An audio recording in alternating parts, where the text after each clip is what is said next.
సమ్మక్క సారలమ్మ జాతర ఏర్పాట్ల కోసం వస్తున్న సీఎం రేవంత్ రెడ్డికి సూటిగా ప్రశ్నించినాం. గతంలో ఎన్నికలప్పుడు ఏదైతే 420 హామీలు ప్రజలకు ఇచ్చారో ఇప్పటి వరకు ఎన్ని హామీలు నెరవేర్చారో చెప్పాలని ములుగు జిల్లా బీఆర్ఎస్ అధ్యక్షులు కాకులమరి లక్ష్మీ నరసింహరావు ప్రశ్నించారు. ఆయన మాట్లాడుతూ గతంలో ములుగు ప్రాంతంలో వడగండ్ల వాన వచ్చి రైతులకు న్యాయం చేయాలని పోరాటం చేస్తే తక్షణ సహాయం కింద నష్టపోయిన రైతులకు ఆ రోజు 10,000 ఆర్థిక సహాయం అందిస్తామని చెప్పిన మీరు ఇప్పటి వరకు అందించకపోవడం ఆశ్చర్యానికి గురిచేస్తుందని ములుగు జిల్లా బీఆర్ఎస్ పార్టీ అధ్యక్షుడు లక్ష్మీ నరసింహరావు మండిపడ్డారు. 420 హామీలు అమలులో కళ్యాణ లక్ష్మి అందిస్తామన్న తులం బంగారం, వితంతువుల ఒంటరి మహిళలకు అందిస్తామన్న 4,000 ఏమైనవి అన్నారు. అంతేకాకుండా మేడారం ప్రాంత అభివృద్ధి కోసం 251 కోట్ల విడుదల చేసిన మీరు గతంలో వరదలు వచ్చి మేడారం మొత్తం మునిగిపోయిందని తెలిసి కూడా జంపన్న వాగుపై ఎందుకు కరకట్ట నిర్మాణం చేపట్టలేదని కాకులమర్రి లక్ష్మీ నరసింహారావు గుర్తు చేశారు. ఎన్నికలప్పుడు సమ్మక్క సారలమ్మ దేవతలపై ఏ విధంగానైతే ప్రమాణం చేశారో అదేవిధంగా హామీలు నెరవేర్చాలని ఆయన అన్నారు. ఈ కార్యక్రమంలో బీఆర్ఎస్ మండల కమిటీ అధ్యక్షుడు గడదాసు సునీల్ కుమార్, నాగారంపట్న అధ్యక్షుడు ఎండి ఖాజా పాషా, కునూర్ అశోక్ గౌడ్, కాకులమర్రి ప్రదీప్ రావు, మాదిరి రామన్న, తాడూరి రఘు, కర్ర రవీందర్, వావిలాల పోషాలు, వావిలాల ముత్తయ్య మరియు తదితరులు పాల్గొన్నారు. ఏదైతే అసెంబ్లీ ఎన్నికల ముందు రేవంత్ రెడ్డి గారు మేడారం వచ్చి ప్రజలు ఇక ఆయన నమ్ముతారో నమ్మరో అని చెప్పి దేవుళ్ళ మీద ప్రమాణాలు చేసిండు. 420 హామీలతో పాటు 6 గ్యారంటీలు దేవుళ్ళ మీద హామీ చేసి తాను ఈరోజు అవన్నీ తుంగలో దొక్కిండ్రు అని చెప్పి మీకు గుర్తు చేస్తాం. రైతులకి మోసం, యువతకు మోసం, మహిళలకు మోసం, తులం బంగారం అయితే మొత్తానికే మర్చిపోయింది. ఈ విధంగా దేవుళ్ళ మీద, సమ్మక్క తల్లి మీద మీరు ఏదైతే హామీలు ఇచ్చి ప్రమాణం చేసిపోయినరో వాటి గురించి మీరు ఫుల్ఫిల్ చేయకుండా మళ్ళీ వచ్చి అదే సమ్మక్క తల్లి సన్నిధిలో క్యాబినెట్ మీటింగ్ పెట్టుకుంటానంటే చాలా సిగ్గుచేటు అని చెప్పి మీకు తెలియజేస్తాను. మళ్ళీ మా ములుగు జిల్లాకు వస్తే పోయిన సంవత్సరం వడగండ్ల వానకు చాలా ఇబ్బందులు పడుతూ రైతులు ఘోరంగా నష్టపోయింది.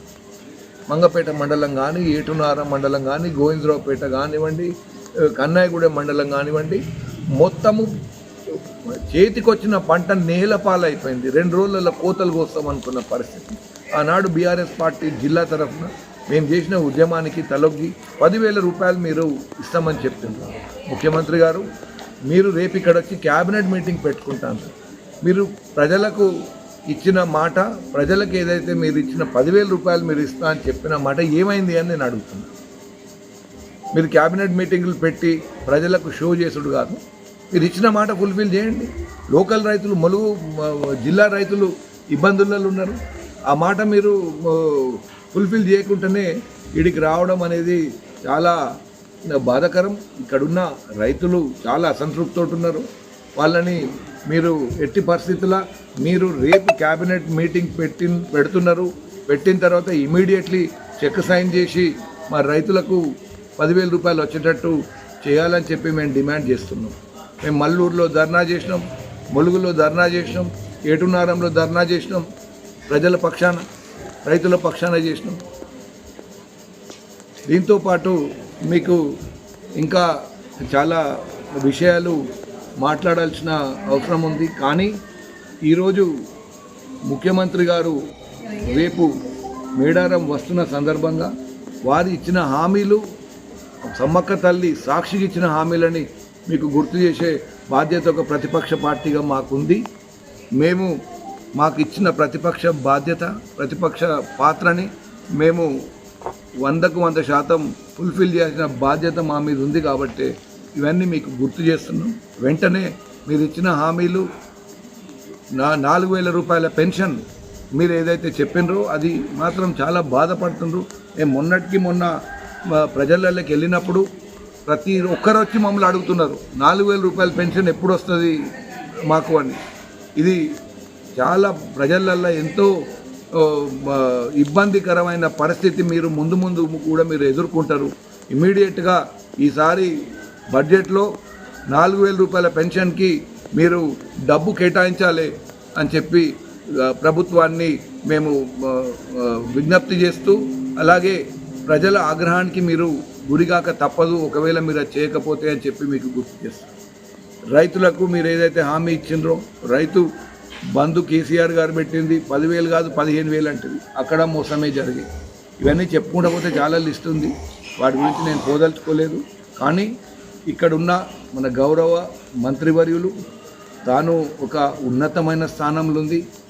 తన కాన్స్టిట్యున్సీలో రైతులు ఇబ్బంది పడుతున్నప్పుడు మీరు దాన్ని ఇచ్చిన మాటని ఫుల్ఫిల్ చేయాల్సిన బాధ్యత పూర్తిగా సోదరి సీతక్క గారి మీద ఉంది అని చెప్పి మీకు తెలియజేస్తున్నాము. మేము ఎప్పుడు కూడా ఏదైతే ప్రభుత్వము టేకప్ చేసిన పనుల మీద మేము ఎప్పుడు వ్యతిరేకం కాదు. మీరు మేడారం ఆధునీకరణ అన్నారు, మంచిగానే మీరు డబల్ రోడ్లు వేసిండ్రు, వాటి గురించి మేమేం కామెంట్ చేస్తలేము. కానీ ఇవే మీరు ఏవైతే చేయాలనుకుంటారో ముందు మొదలు పెట్టుకొని కంప్లీట్ చేసుకుంటే అది బాగుండేది, శాశ్వతంగా ఉండిపోయేది. ఇప్పుడు వచ్చే భక్తులకు, కోట్లాది మంది భక్తులకు అది సౌకర్యం ఉపయోగపడేది. మీరు అధికారులు చాలా కష్టపడి పనిచేస్తున్న మేము ఒప్పుకుంటాను, కలెక్టర్లు కానివ్వండి, ఇవన్నీ కానివ్వండి. కానీ వాళ్ళు మాత్రం ఎంతవరకు చేయగలుగుతారు? వాళ్ళని మన ఏదైనా గుర్రాన్ని ఎంత పరిగెత్తాలన్నా వాళ్ళే ఒక స్పీడ్ ఉంటుంది, అంతకంటే ఎక్కువ ఎవరు చేయలేరు.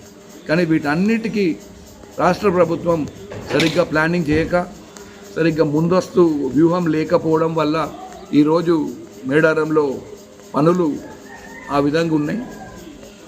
మీకు మళ్ళీ కూడా చెప్తున్నాం, మేము బీఆర్ఎస్ పార్టీ తరఫున, ములుగు జిల్లా తరఫున మీరు ఏదైతే చేసే మేడారం సమ్మక్క పనులకు మేము వ్యతిరేకం కాదు.